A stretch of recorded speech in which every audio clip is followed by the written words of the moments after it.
As it is written in Isaiah the prophet, "Look, I am sending my messenger ahead of you, who will prepare your way."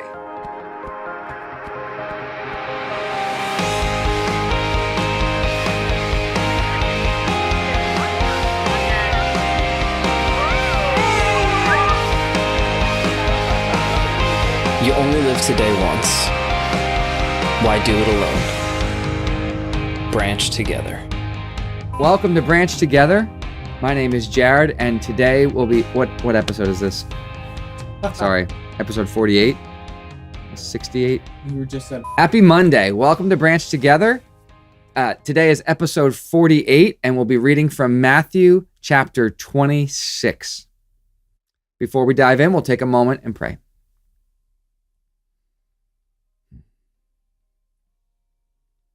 God, thank you for the gift of another week.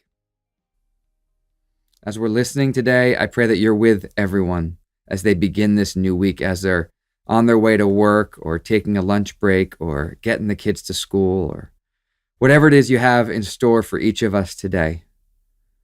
I pray that this time would be fruitful and effective in our lives, that we would take some time to read your word as we see Jesus coming to the cross, that we would be impacted, that we would be moved, that we would see the depths of your love today in coming down to be with us and give yourself for us.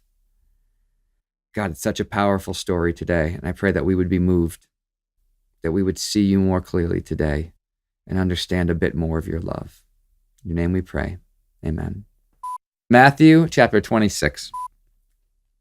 When Jesus had finished saying all these things, he told his disciples, "You know that after 2 days the Passover is coming, and the Son of Man will be handed over to be crucified." Then the chief priests and the elders of the people met together in the palace of the high priest, who was named Caiaphas. They planned to arrest Jesus by stealth and kill him. But they said, "Not during the feast, so that there won't be a riot among the people." Now, while Jesus was in Bethany at the house of Simon the leper, a woman came to him with an alabaster jar of expensive perfumed oil, and she poured it on his head as he was at the table. When the disciples saw this, they became indignant and said, "Why this waste? It could have been sold at a high price and the money given to the poor." When Jesus learned of this, he said to them, "Why are you bothering this woman? She has done a good service for me. For you will always have the poor with you, but you will not always have me.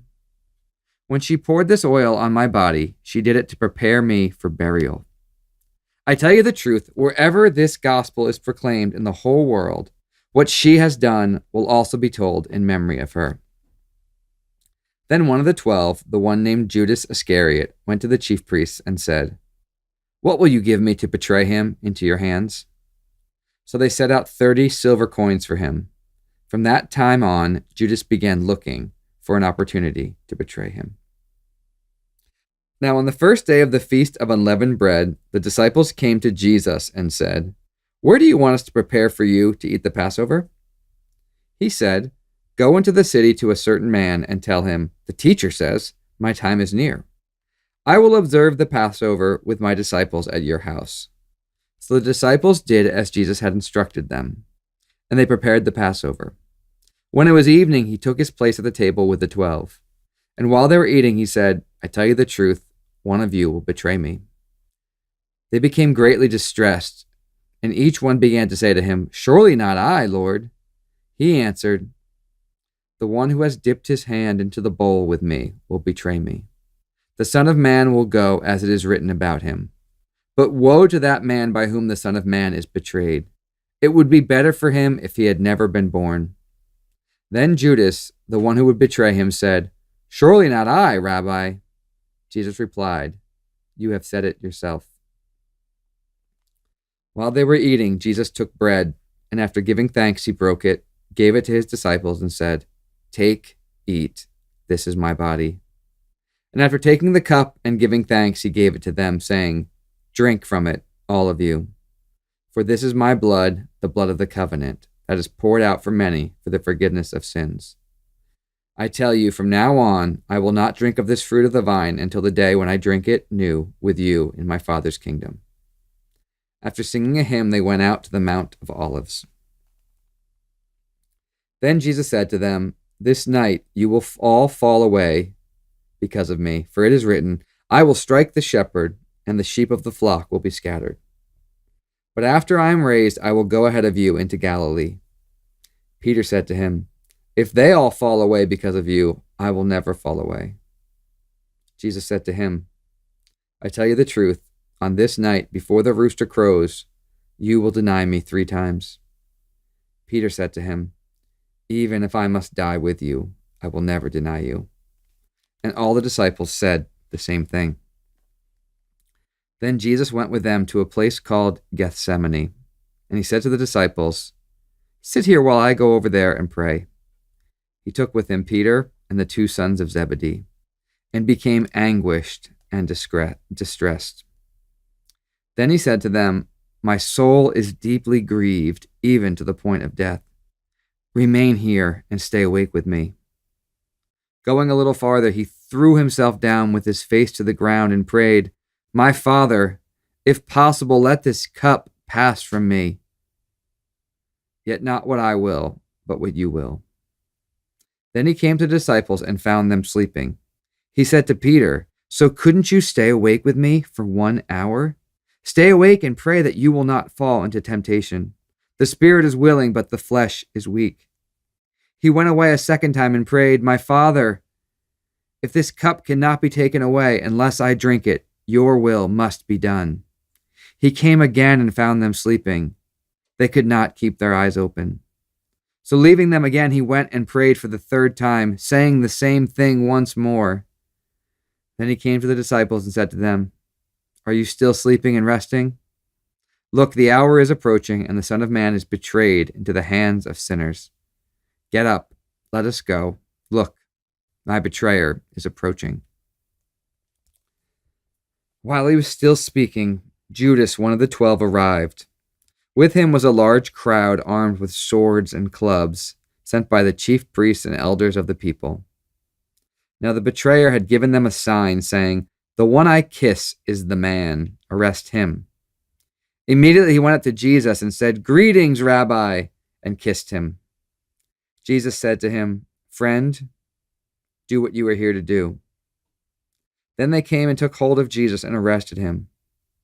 But one of those with Jesus grabbed his sword, drew it out, and struck the high priest's slave, cutting off his ear.